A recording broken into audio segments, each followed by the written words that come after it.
There's a pretty one, Ulysses.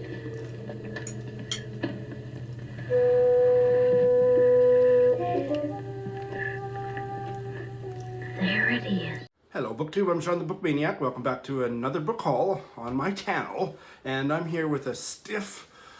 are you waiting to see how this sentence ends? I'm here with a stiff Caesar cocktail. For you non-Canadians, that is the superior cocktail to a Bloody Mary because it's made with Clamato juice. If you don't know what Clamato juice is, I haven't got time to explain it to you. Google is your friend, but it's so much better than a Bloody Mary, and I've made myself quite a strong one. What could possibly go wrong?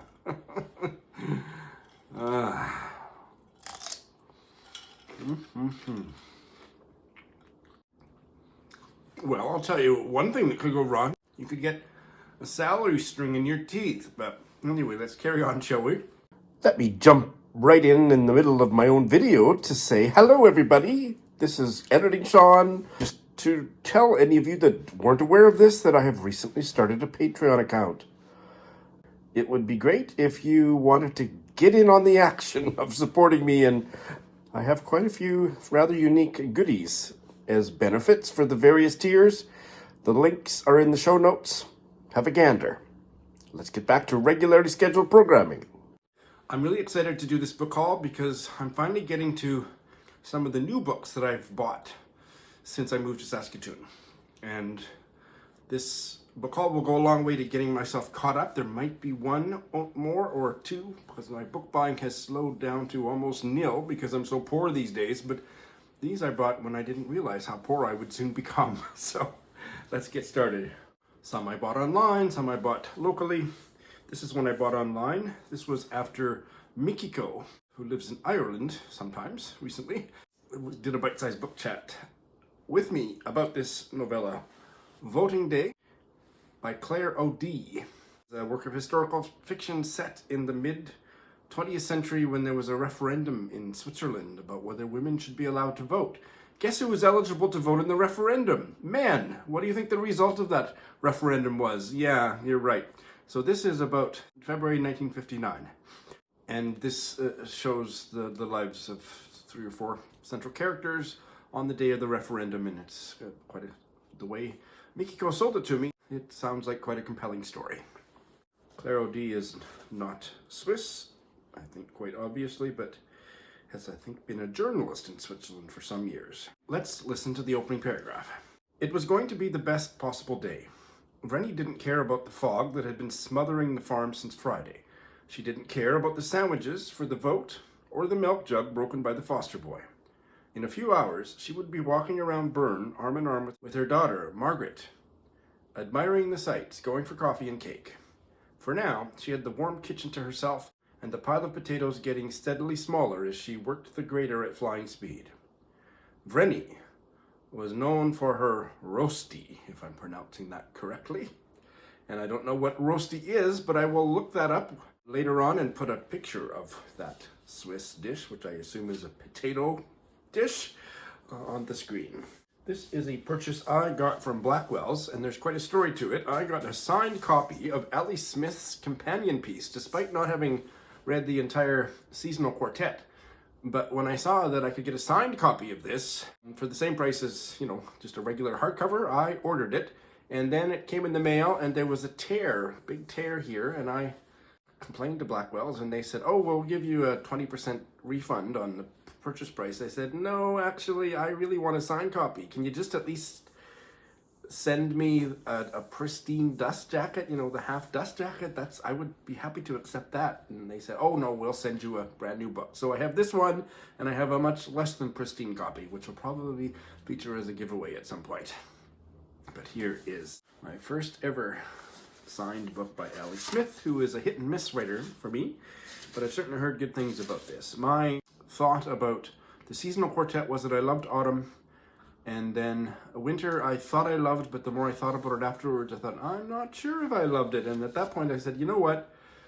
I'm going to put these aside for a decade and then read them all and see how they stand the test of time and see how I feel about them. So that's what I've done. I don't know if this is going to be on a 10-year moratorium as well.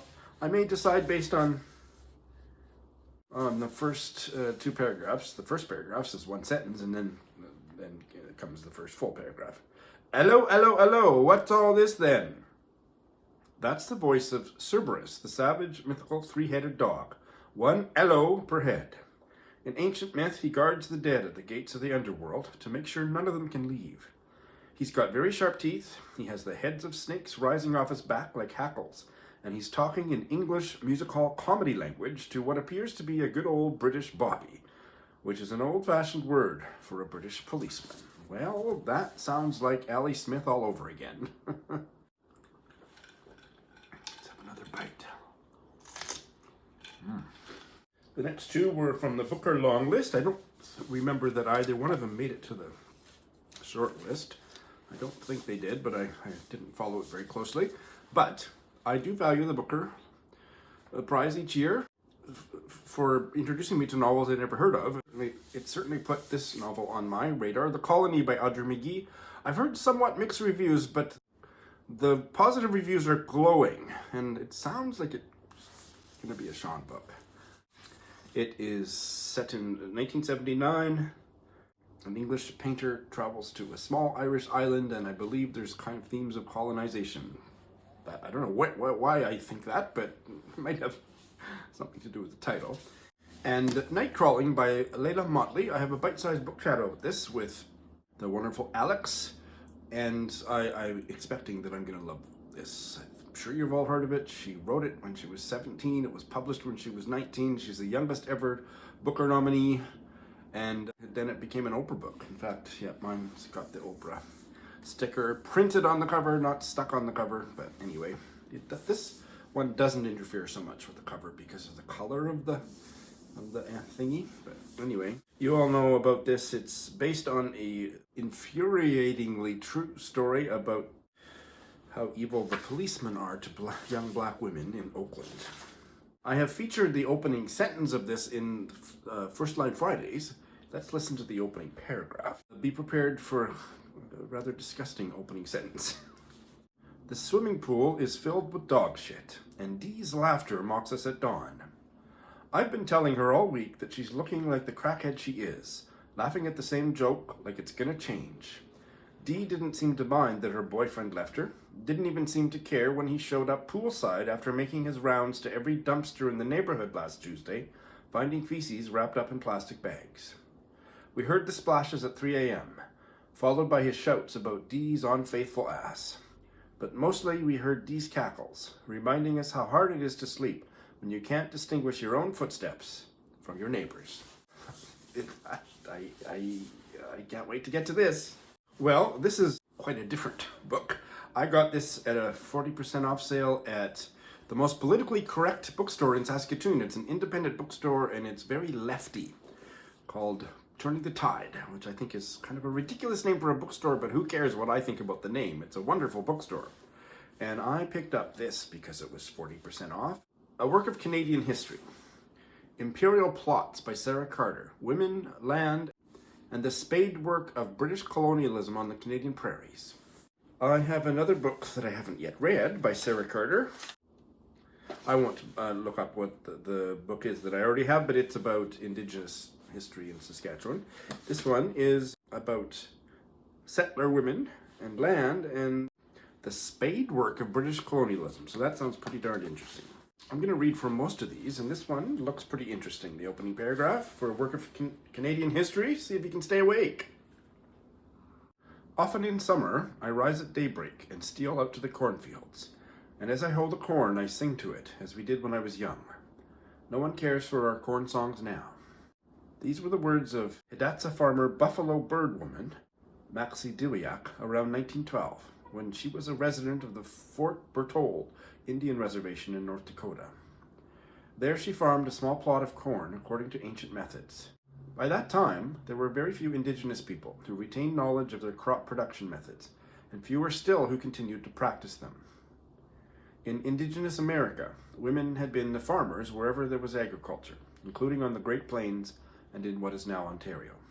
They were far more than gardeners. The crops of women farmers of the Great Plains were the main economic drivers of their region's economy. These same crops continue to play a major role in the economies of Canada and the United States. The example of the ancient women farmers of the Great Plains demonstrates that it was not natural or inevitable that women were to be virtually excluded from that occupation in Western Canada, as intensive settlement and the homestead regime took root. Nor was it inevitable that Indigenous people too were almost completely excluded from the new agricultural economy. Both processes took work. That sounds incredibly fascinating. Jay, I might be getting a hold of you to see if you want to buddy read this. That just really grabs me.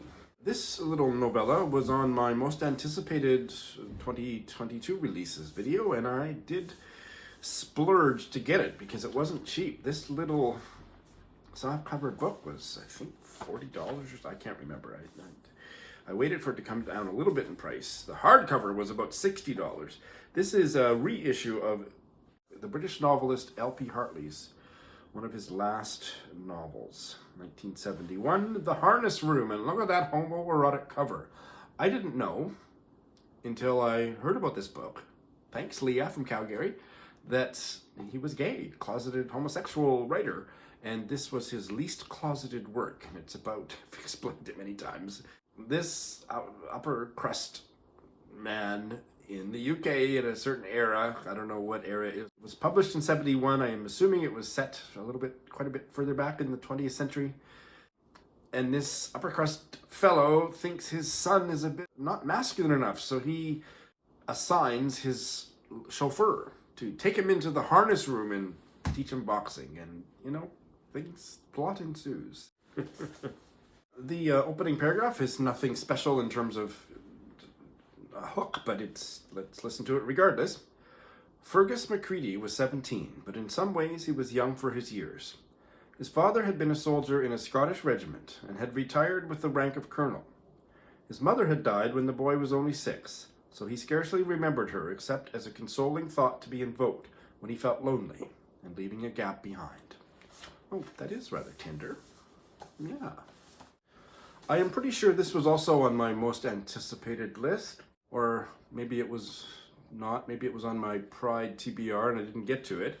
I bought it the same week it came out.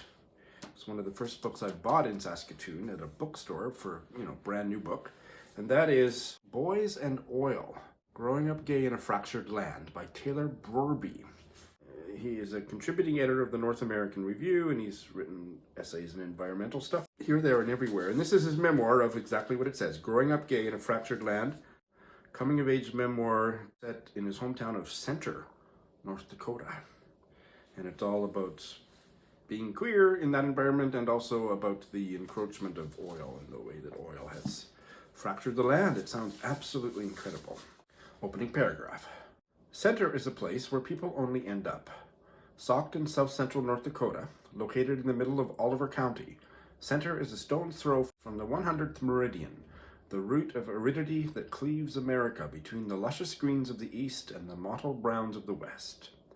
My hometown is where great trapeziums of buttes begin to break against the wash of sky. It's the small county seat and the only incorporated town. Center is where farmers begin to get supplanted by ranchers. Fields flow into mines. It's where dust kicks up. Center is an ecotone, a transitory region of change. As the town's motto reminds visitors, it's better in Center. Well, that writing, that's the first anything I've read in this book, and that really was gorgeous prose, so wow. Here is a memoir from Cambodia, a lesbian memoir from Cambodia, and I missed Greg of Supposedly Fun's videos where he read it and sang its praises and thought that I was being quite unique in discovering it for myself, but it doesn't matter. I'm glad Greg loved it. Ma and Me by Putsata Reang. The author was 11 months old when, with her family, they fled Cambodia.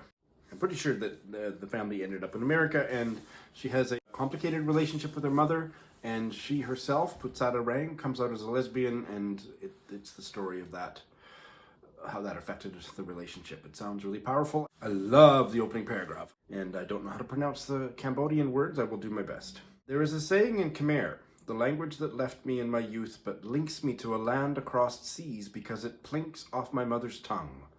Jo dak kapur, long lor kla. Go in the water, there's the crocodile. Come up on land, there's the tiger. Ma was 22 years old when she had to decide. The grandmothers in the village scolded her. You're too old. Your father is a drunk. No one will want to marry you. What a powerful verb that is, plink. It plinks off my mother's tongue.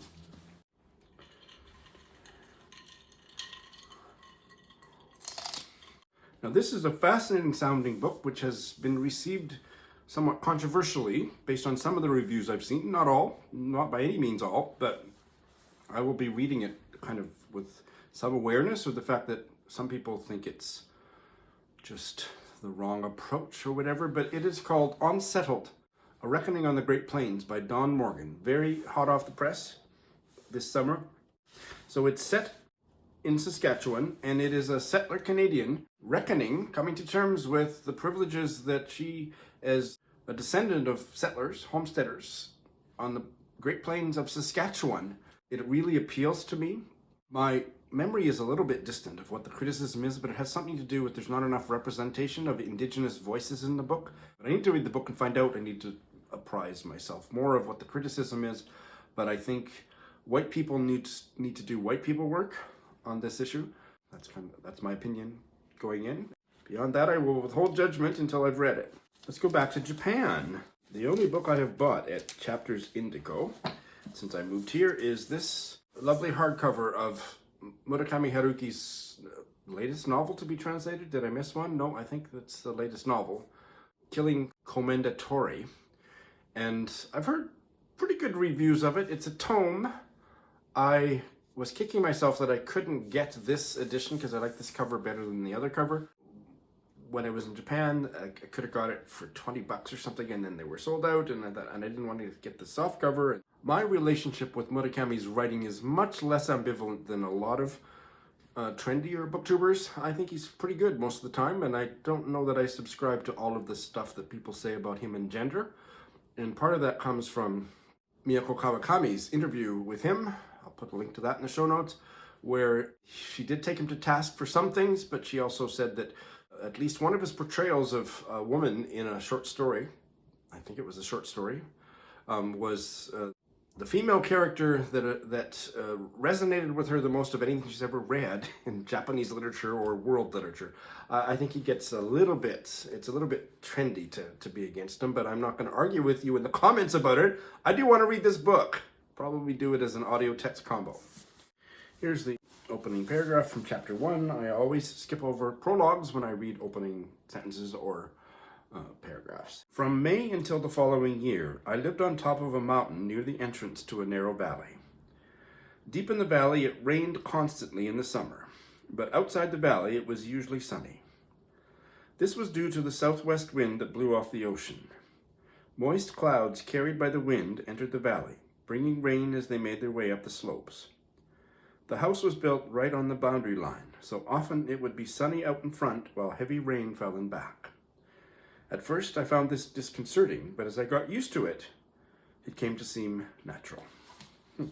Here is a novel by an Irish writer that I've long been curious about, and finally got this novel. I'd heard about it long before I did a bite-sized book chat with Maria of MH Books, but that chat with her clinched it. It is Trespasses by Louise Kennedy.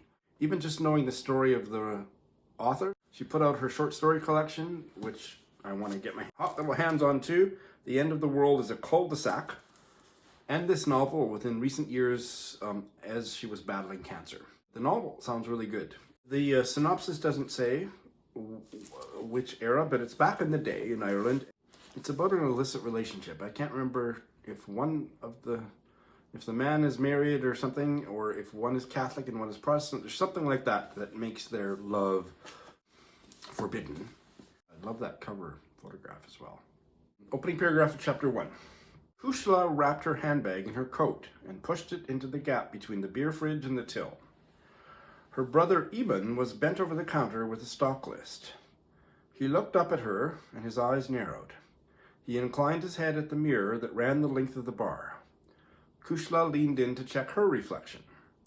Father Slattery had marked her with a thick cross 1 inch wide and 2 inches long. The rub of her finger raised the piney, resinous scent of whatever blessed unguent the ashes were mixed with, and blurred the cruciate shape to a sooty smudge. Holy smokes! Did you know there was an adjective cruciate coming from crucifixion? This one also sounds just incredible, and I can't even remember. I think I just saw one Instagram post or something like that about it and immediately ordered it back when I was feeling flush. Not flushed, but flush. A novel from India called Teen Couple Have Fun Outdoors by Aravind Jayan. And just the title grabs me, and it's a 200-page novel. I hope to get to this by the end of the year. And the premise is exactly what the title portends. There's a secretly filmed video of a young couple, and it's been posted to a porn site. So that is a intriguing premise. I believe this is Aravind Jayan's debut. I'm certainly intrigued. Here is another book in Bernardine Evaristo's Black Britain Writing Back series.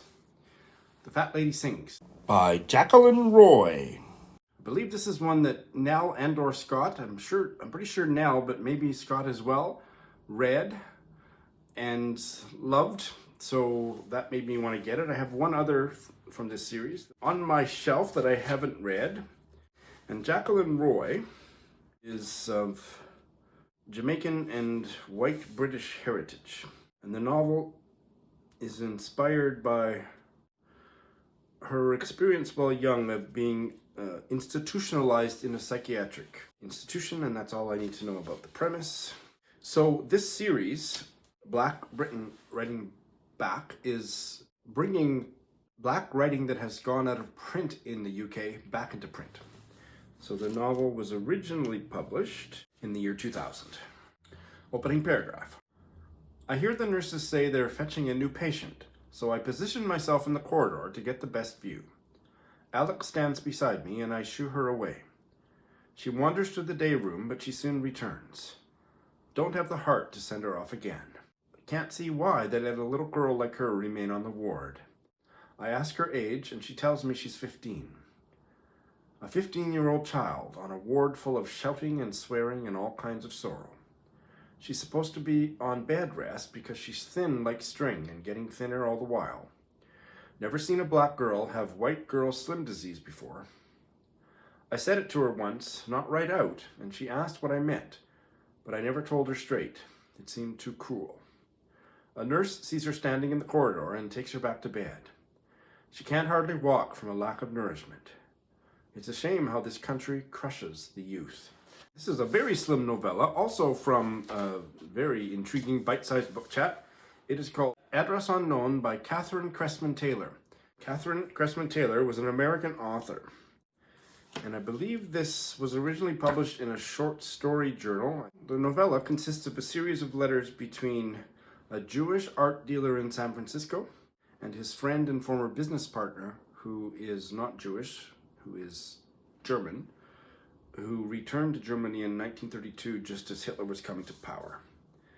Yes, originally published in Story magazine in 1938. It's supposed to be incredibly powerful. The last book I'm going to feature on this book haul, so you have something to look forward to next time, is a queer novel by a Polish writer, and this comes from the fabulous publisher. Probably of all the publishers I'm familiar with that puts out the most beautiful books. Look at this. 11 Inch by Michal Witkowski. Translated from the Polish by W. Martin. You can meditate on the cover image there. This is a very sexual, graphically, I don't know how graphic, but it's a very sexual, queer novel. It's not exclusively set in Poland, but it goes all across Europe. The setting is just after the fall of the Berlin Wall. Two queer teens from Eastern Europe go to Vienna, then Zurich in search of a better life and a better career as sex workers. So you can imagine. And I found this. This is part of the Seagull Books has a Pride list. This is one of them. And I found this book. at McNally Robinson's in Saskatoon. It was on, I did a reaction video to Seagull Books' catalog last year and talked about this, and wasn't sure if I wanted to read it, but when I saw it in my local bookstore, that I meant to have this and read it. I'm going to read the full page 1. It's short paragraphs and probably isn't going to be any longer than some of the longer paragraphs I've read to you. The title is Dianka, and the title is the first word of the first sentence. Dianka had cuts on her hands. She came from Bratislava. Only an hour's drive from Vienna.